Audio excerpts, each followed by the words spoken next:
Happy morning అండి. నేను మీ పక్కింటి అక్క. ఈరోజు టాపిక్ కాఫీ. చాలా సింపుల్‌గా అనిపించొచ్చు. కానీ మనలో చాలా మందికి కాఫీ అంటే ఒక ఫీలింగ్ కదా!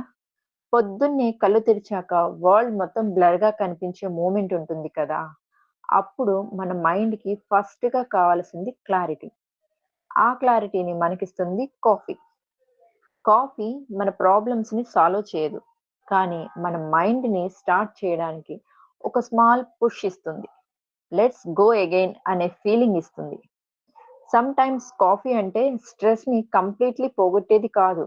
కానీ మనం దాంతో కొంచెం టైమ్ స్పెండ్ చేస్తే మన థాట్స్‌ని స్లోగా కామ్ చేస్తుంది. Like someone petting your back and saying relax you got this. Coffee ఒక్కోసారి స్ట్రాంగ్‌గా ఉండొచ్చు. ఒక్కోసారి షుగర్ ఎక్కువ ఉండొచ్చు. లేదా మిల్క్ ఎక్కువైపోయి టేస్ట్ మారిపోవచ్చు. బట్ మనం అడ్జస్ట్ అవుతాం కదా! లైఫ్ కూడా అంతే అండి. పర్ఫెక్ట్‌గా ఉండాలి అని లేదు. మనం అడ్జస్ట్ అయితే చాలు. సో, ఇప్పుడు చెప్పండి. మీరు టీ పర్సనా? కాఫీ పర్సనా? లేదా మూడ్ బట్టి మారిపోయే టైపా? నాకు తెలుసుకోవాలని ఉంది. కామెంట్‌లో రాయండి. లైఫ్ అంటే ఫాస్ట్‌గా నడిచే మిషన్ కాదండి. ఎనర్జీతో నడిచే జర్నీ.